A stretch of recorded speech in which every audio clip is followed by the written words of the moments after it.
You're listening to The Coaching Divas, a podcast for everyone navigating the twists and turns of corporate life.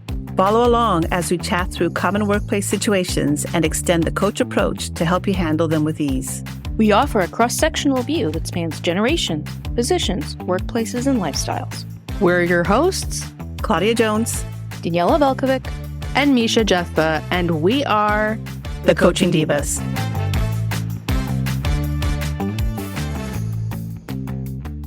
Welcome back to The Coaching Divas. Today, we're talking about ambition, but not the kind that runs on caffeine, chaos, and low-grade identity crisis. We're unpacking what it looks like to be driven without being depleted, to want more without constantly feeling like you're behind. Because somewhere along the way, hustle culture sold us the idea that if we're not exhausted, we're not doing enough. That ambition has to come with anxiety, and that rest is something you earn after burnout. We're calling BS on that. This episode is your permission slip to redefine ambition on your terms, one that prioritizes sustainability over speed, alignment over approval, and progress that doesn't come at the cost of your nervous system. Because ambition isn't the problem. The way we've been taught to pursue it is. Let's get into it. When we first decided to start talking about the hustle, the hustle is a dance called the hustle. I just realized that. Yeah, we're all dancing and stuff now. It brought me back to when I first started working in the mid-'80s. And just thinking about that right now, there was a symbolic change, especially for women when they were going to work. We went from wearing lovely dress shoes, high heels, to now all of a sudden wearing Reeboks to work. We actually had to change our shoes to get to work quickly, comfortably, so we could kind of get going. And if you take a look at the imagery of a high heel where you walk elegantly, a little bit slower, you take your time, to all of a sudden now we're wearing running shoes so we could get to work quicker, move faster, and do all this. So there's definitely a switch in the whole hustle culture. I mean, there have always been people being hustling, back in forever since we've had commerce. It's always been hustles, but now it's become a bit of a norm.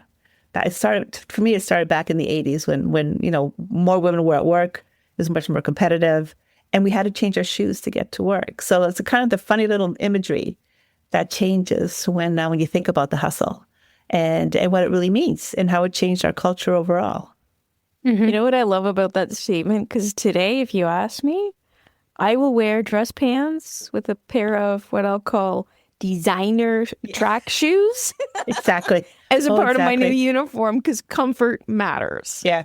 Right? Yep. So there's an example of where the anti-hustle has been pushed back, right? Or now those trainers, because they have a variety of different, the cool kicks, as the kids call them, are now different, right? And it's interesting, as we were chatting about this and prepping for this call, I was thinking about the Gen X and what the hustle looked like for us back in the day. And it was, first of all, there was a hustle when cell phones first came out, there was the hustle to get the right cell phone to have, which was the Motorola flip phone with the brick. And if you didn't have that one, well, what are you doing wrong? So there was that comparison. So people would work extra to be able to afford those luxuries, which I think is as old as time when it came to showing up and showing off around you. But then I also think about anyone that didn't choose to push their career too hard. As a female, it was, well, I want to be a mom. So there was an excuse not to push the hustle. But for those that did want to push the hustle, again, from a female perspective, they were almost put into in a different lens of like, you're a badass. You're competing. You're hard. You're really running it. You're awesome.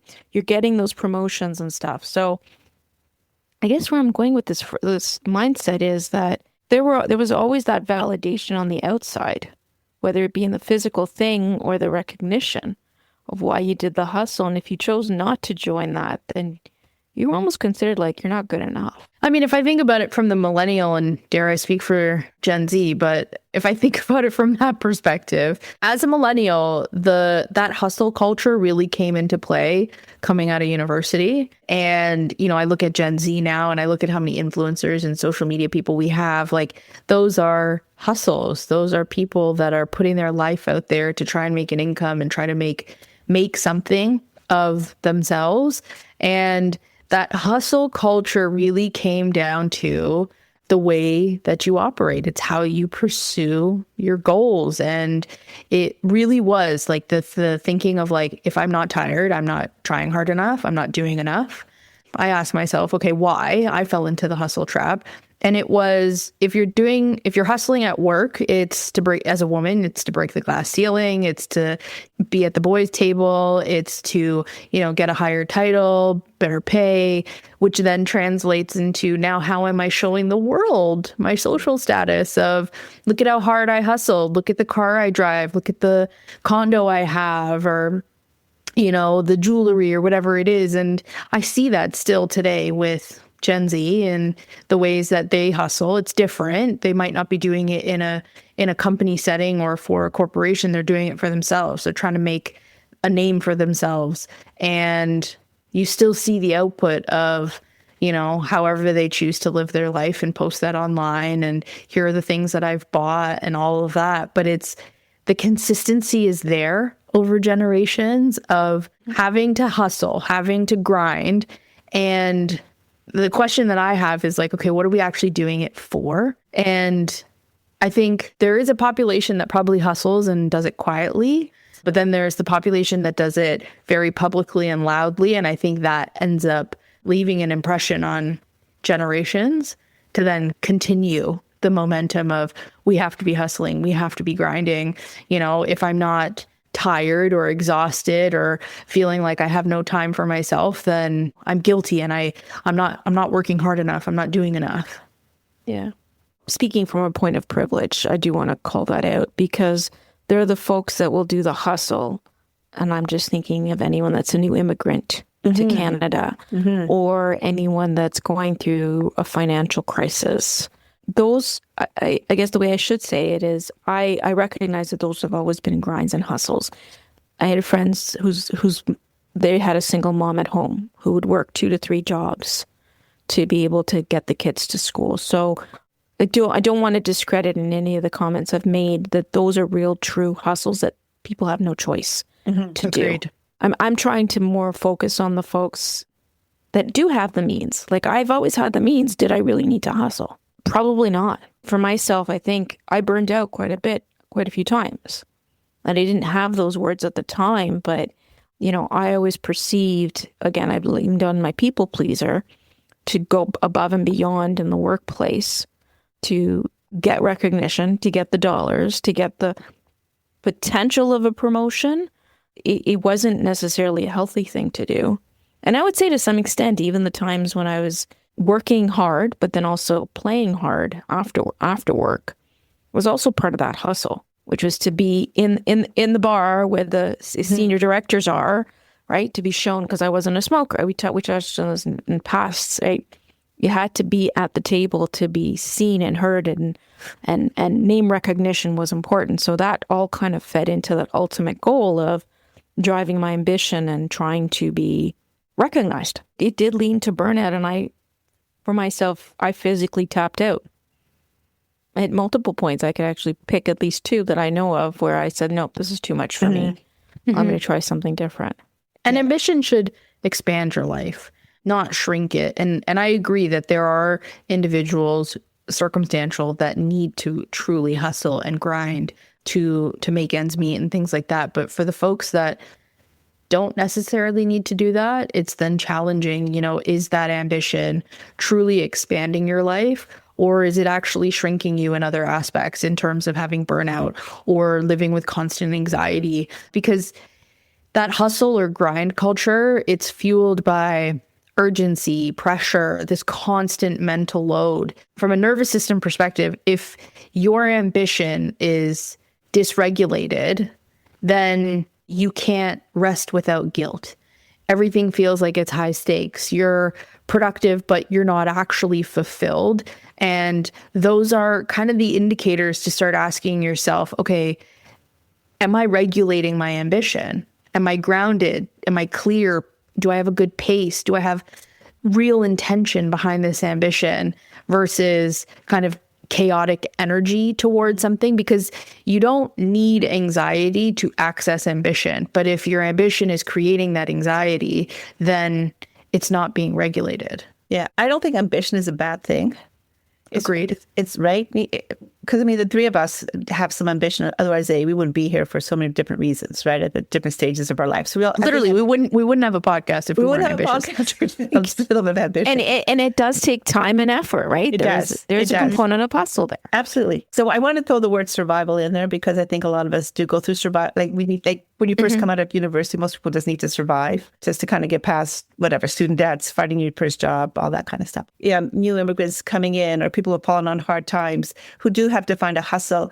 For me, those are people who need to survive. And you're in survival mode as opposed to more hustle mode. And I think what we're talking about here is people who come from privilege. They don't need to survive, but something drives them in order to get more, have more than the person next door. And I think that's the type of hustle that we're talking about. Like, are you doing this hustle for yourself, or are you doing it to show up your neighbor next door? You've got a bigger car, a bigger house, a bigger pool in the backyard. And not to say that if you want those things for yourself, there's nothing to say that that's a bad thing to do. But you have to always appreciate, who are you doing this for? Is it to maybe satisfy a need you have for yourself, or is it really just to show off in front of somebody else?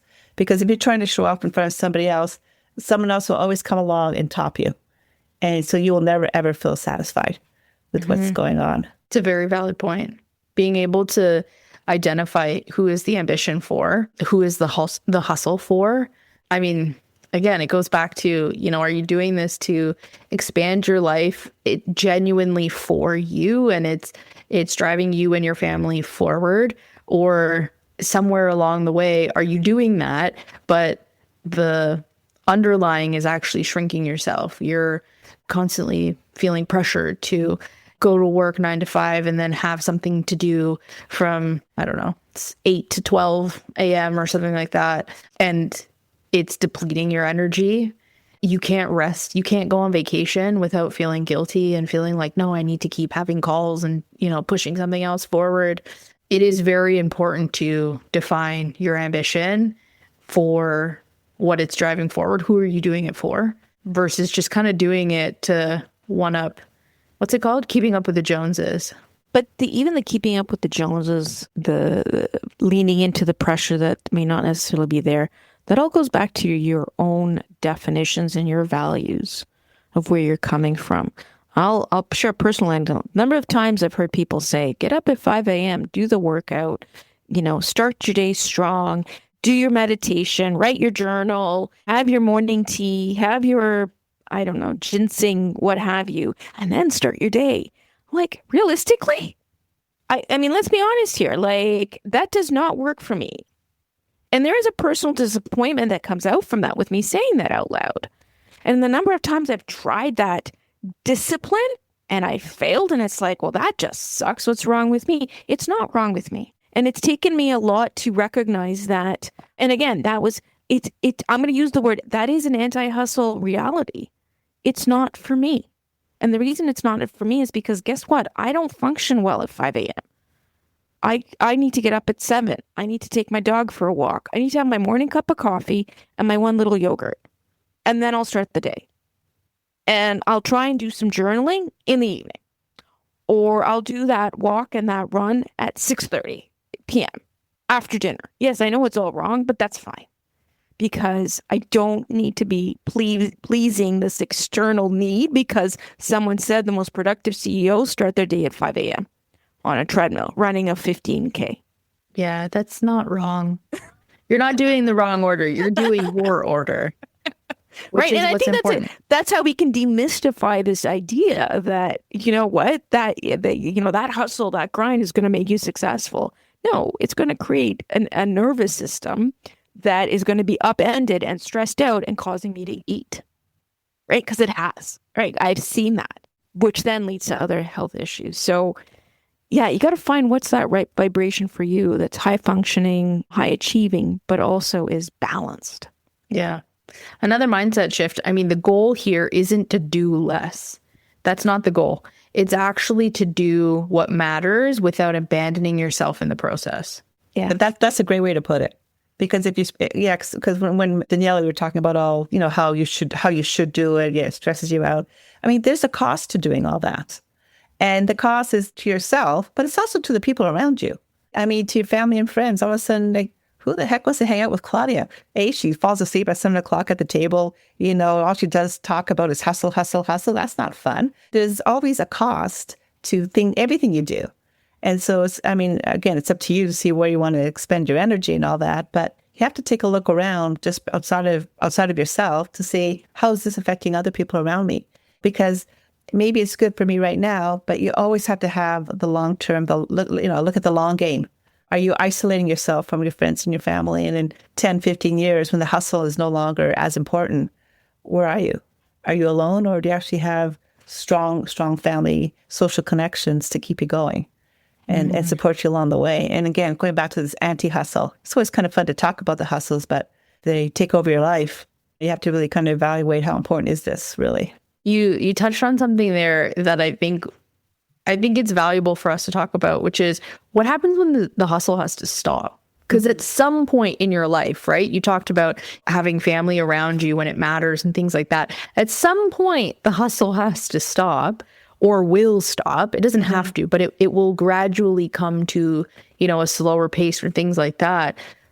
Where does it leave you if you're just constantly heads down hustling, you're abandoning yourself in the process? What happens then? If I may share, I'm finding a lot of people who are getting close to retirement or have just recently retired having identity crises because they don't know who they are because the hustle isn't there anymore. Mm-hmm. And it's quite interesting to have watching people really struggling with retirement. It's just like, this is what you've been working for. You've been working hard your whole life so you can kind of step back and enjoy yourself. Take those vacations you want, take up that new hobby, go back to school, take some courses, do what you want. And they really struggle with that because they don't see it as being productive. I don't see an end goal for this. Why am I retiring? I had one client who felt guilty because she would spend an afternoon reading her book, who's been retired for several years now. So she's in the groove of retirement, but she felt, I didn't do anything today. Yeah, you did. And it's quite interesting how unless something is physically tangible or monetarily tangible, they don't see sitting down and reading a book as something that was accomplished today. And it just cracks me up because I had to remind them that, not every activity is for immediate satisfaction or immediate gratification. We got to play the long game. Maybe your mind was really active and busy and you need to do some reading just to decompress a little bit. Or maybe you could start looking into book clubs or looking into other different things and just kind of reset what the hustle is, if that's the term you like, or what my goal is for the day. Maybe that's another term that's just better for you. But retiring is hard for a lot of people because the hustle is gone. And so to your point, Misha, the hustle does stop or slows down. What does that look like for you? Mm-hmm. And what does that look like for you going forward as well? Yeah, there's almost an implied productivity decrease. But is it really that, or do you need to reframe it? And the reframe becomes what brings you joy rather than what do you need to produce?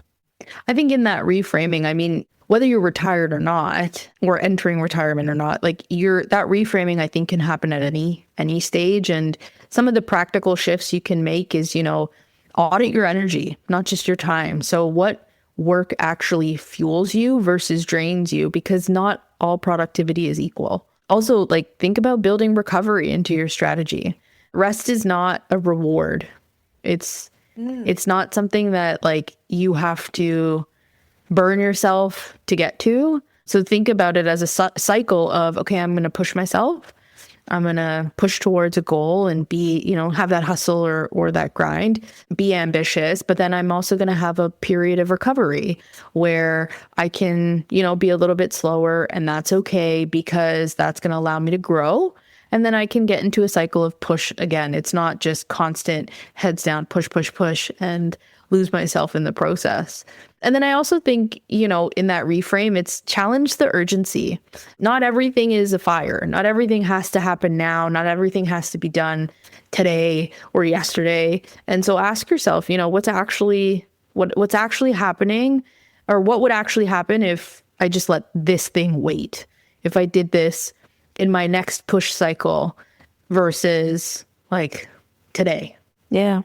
It's funny. I something came up for me that it just landed as you kind of shared that, Misha, and also Claudia. Anti-hustle is a form of self-respect, not laziness. The real unlock is distinguishing strategic rest from giving up. It's actually recognizing you're not behind, you're not lazy, you're managing a whole life, which includes the work. And we talk about this often, but it is, I think we're giving it a new label now. That even the term anti-hustle is a positive, because you're taking a moment to say, and I think we touched on this, what are my values? Where do I want to put my energy versus where do I need to put my energy? Just listening to the two of you, what came to mind for me actually was your midlife crisis, right? What, I need to buy the Porsche? Well, I was just going to say. At the facelift? People in my generation, actually, I discovered I'm Generation Jones. I'm a little too young to be a boomer, but regardless, I fit between in there. But, the hustle kind of came and came and came. And it kind of, for my generation, it kind of came out to us slowly and gradually. Like there was a whole bunch of movies out there, like Wolf of Wall Street itself, Boiler Room, that were all really kind of hustle oriented. So hustle kind of came into my generation. And then you kind of get to the point, I've worked hard. I deserve to have this. So that's when you buy that Porsche or you buy that really luxury car you've always wanted. But that's kind of, again, then that's when you kind of do a reset. Like it takes about 15 plus years to realize, what the heck have I been doing for the past little while? And that's when you really kind of reset what your values are. Am I meeting my goal, my values? Are my values being satisfied? Am I compromising my values? Is my behaviors, are they things I'm proud of, or do I need to reset, type of thing? And I think too, for generations that kind of came after mine, they're kind of born in the hustle, if you will. I'm going to put it that way. That's my interpretation anyways. Because their parents have been hustling. We have all these influencers. It's always, I got to get out there. I got to find my hustle. And so maybe for them, when they hit their midlife crisis, it's more like, what the heck have I been doing? Maybe that's when the slowdown happens more so. Because all of a sudden now, the designer purse, the Cartier bracelets, they're not quite as important as they were when I was 20. Having them immediately, and you kind of reset what your values and goals are there. I kind of see it almost a little bit on the reverse side in some ways. That makes sense. Well, you bring up a really good point, because let's be frank, before, like the generation before and before that, it was very different definitions, right? You were kind of stuck in a class, and it was very hard to break out of that class that you were born into. Very true. For whatever reason. And the ones that really hustled, there's other layers to it, right? You may have done illegal activities. My grandfather's generation, let's be honest, they were faced with a war. So the definition of a hustle was very different. It was truly you're surviving, versus when I look at myself today, and then I look at the next generation, like I'll call them alphas. When I look at some of the alphas, what I've also realized is alphas have a whole other view of what's a hustle. Like I know one Gen Alpha. My God, that kid is the biggest hustler I've ever seen, in a way that they are unlocking opportunities that just pop my mind at how out there they are, and how they're grabbing at anything that they can to further their goals about being a future entrepreneur. And then I look at another alpha, their cousin, who is just like, I'm good. Now that you're done of school, I'm going to get this degree done. And then where I land. So there's also this, I guess from a personality perspective, maybe it's now shifted where they're actually intentionally making choices. So Claudia's generation and the generation prior to that were driving the bus and making the change. Mine kind of elevated it in different contexts and lost and then elevated. And then I guess, Misha, the next generation, you guys have kind of taken the baton in different ways for different things, right? Yeah. The bus is already going. You're just jumping on, right? Yeah. Try to figure out where to jump off, baby. Mm-hmm. Yeah, and I think it's important too to just make this clarification that, anti-hustle, anti-grind, it's not what has come up in the last couple of years of soft quitting. It's not lowering the bar. This is about sustainable ambition versus performative ambition. It's about finding that balance and what's right for you in the pursuit of your goals. And so it is interesting how it's shifted across the generations. But I think what we're talking about is really, how do you move from performative to sustainable ambition? Right. The moment you stopped grinding and started growing. Mm-hmm. The implication of growth is what matters ultimately. And that is subject to your definition of what growth looks like. And less of the should be doing list and more of the want to be doing. Yeah. And I mean, we haven't touched on this, but there's also the implied notion of maintaining health. Stress is the biggest contributor to future health issues. So what can you do today to help minimize that? Value of life. Being present in the moment for whatever experience is out there. Actually saying I can enjoy a book. Yeah, exactly. I can enjoy reading a nonsense romance. Yeah, that's right. That's right. Or something super intense that's a biography. Yeah, that's right. That's good. That's good. So Divas, great conversation as we always have. Talk about the anti-hustle, anti-grind. Takeaways for our listeners. I think I'd have to say separate rest from retreat. It really is about being strategic and recognizing that an ongoing grind leads to perhaps experiences unintended. So recognize that it's important to slow down, to move fast again. I think for me, it's that ambition is the consistent pursuit of meaningful progress, and it's to do that without self-abandonment. So with that, if I think about realistic ambition day to day, the picture I paint for myself is logging off without guilt, being present in your personal life, still hitting big goals, but not at the cost to yourself, and that you trust your pace instead of constantly questioning it and constantly asking yourself if you're going fast enough. So yeah, to me, ambition is that consistent pursuit towards meaningful progress without the self-abandonment. Nice. Like how you said that. And yeah, I think my biggest takeaway would be ambition is not a bad thing, right? Ambition is what gets us here, gets us moving forward. But as we had discussed earlier, you need to know how to scale it back, how to turn it off. So when you do retire, when it is time to stop working, that the hustle was fun at the time. It was good. Hopefully it wasn't too damaging to yourself. And learn to shut it off, learn to reset and refocus as to what your ambition is, and that maybe turn that ambition into a passion or a goal and see where that takes you.